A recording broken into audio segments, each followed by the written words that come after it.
What can you build in the Stone Age? Sure, a simple dirt house or a blocked off cave is always a good option.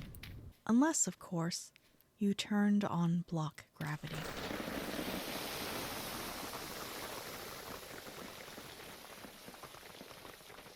Or, perhaps, you prefer taking over some mysterious ruins.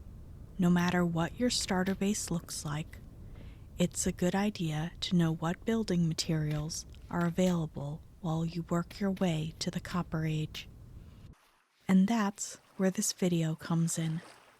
I'm about to go over all the raw materials you can collect without any copper tools, and what blocks you can make.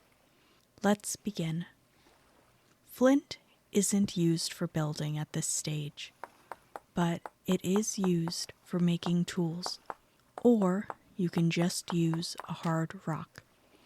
In any case, you need a knife, an axe, a shovel, and a wooden pan to gather your raw materials.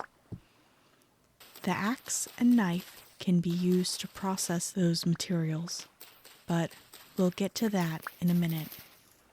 First, you need to know what raw materials can actually be used. Sticks, quartz, and stones can be harvested off the ground.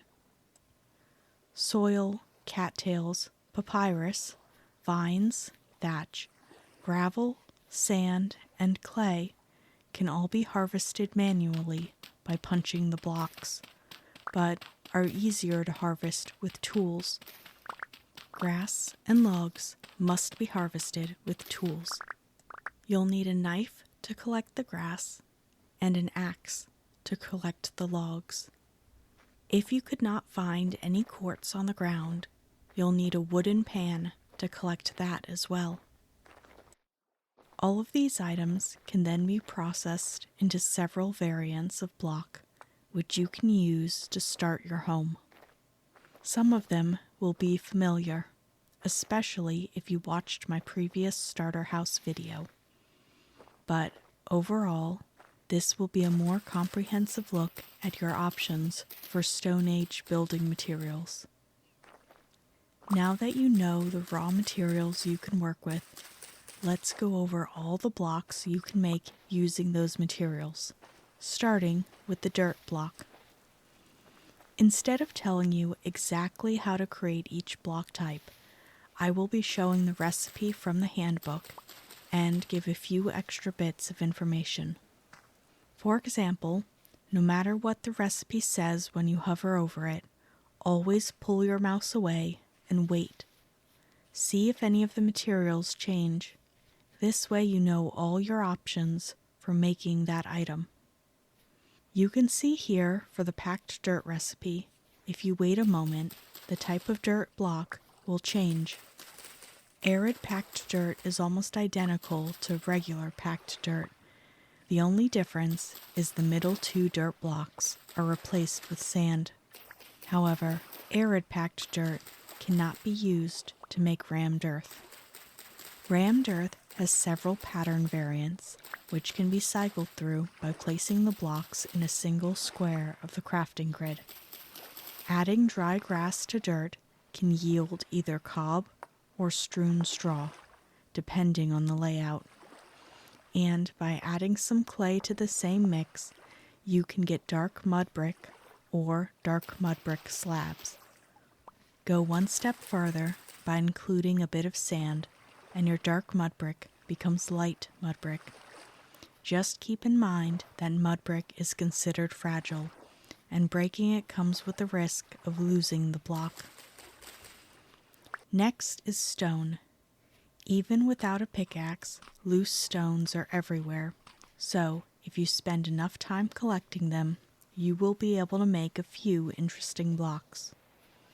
The easiest is the dry stone fence, which only uses stones.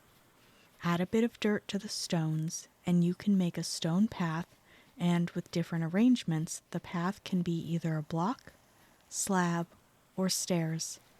Stone paths are great because walking or running on them actually makes you move faster. You may also notice that the same path block has a variety of patterns when placed. There are several blocks in the game which have built-in pattern variations as you place them to create a natural texture to your builds. I personally love this feature because it makes the world feel even more alive. Now, in the next step, instead of adding dirt to the stone, try adding clay. Depending on how you arrange the stone around the clay, you can make cobblestone blocks, slabs, or stairs. If you want a fancier block, you can make this fanned variant, which uses sand and gravel instead of clay. There's even a colorful mixed stone version. The only hard part is getting all the different types of stone. Now for the sticks.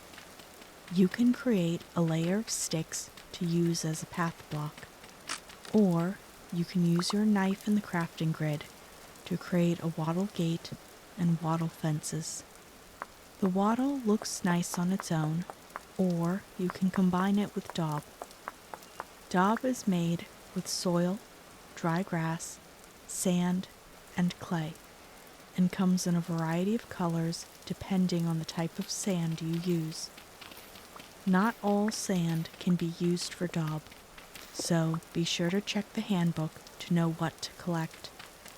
The daub also has different patterns depending on how much you apply. The next block type uses 6 logs and an axe in the crafting grid to create quarter logs. You can then place either 3 or 5 of the quarter logs in the crafting grid with the axe to create a quarter log corner. These look great for cabins. If you add sticks with the logs and an axe in the crafting grid and arrange them in a specific way, you can create a rough-hewn door, which will hilariously fall apart at random. If you hate the unreliable door, you can use gates instead. Laying your axe, sticks, and logs in a different pattern will give you a rough-hewn gate, and if you change that pattern again, you can make fences. Now for the roof materials. Thatch can be used as is to create a variety of roof shapes. Some of those shapes can be placed in the crafting grid again to create a half-sized version of that shape. If you didn't find enough tool to collect thatch, you can also use dry grass to create hay blocks, which can also be used to create thatched roof. Another roof option is the sod roof, which uses dry grass, a log, and dirt. Depending on the placement in the crafting grid, you can get a variety of shapes, which, like the thatched roof, can be placed back in the crafting grid to create half-sized versions of those shapes. Now, the windows. Fences and gates make nice temporary windows, or if you are lucky enough to find quartz or collect it through panning, you can make real windows. Quartz glass uses clear quartz and sticks. No additional processing needed. If you want normal glass that isn't slightly foggy, you'll need fire clay. At this stage, you can't make fire clay, but if you are lucky enough to find some, you can craft fire clay bricks to make a bloomery base and chimney, and then smelt the quartz into glass. Lastly, the ladders. You have 2 options. The wooden ladder, made entirely of sticks, or you can use the cattails, papyrus, or vines, whichever you find first, to make rope, and then combine the rope with sticks to make a rope ladder. And that is every block available in the Stone Age for building a home, or at the very least, every block I know about. If I missed any, let me know. Thanks for watching, everyone. I hope you were able to learn about at least 1 or 2 blocks you didn't know were available. Keep your eyes out for part 2, where I use these blocks to actually build some nice Stone Age homes.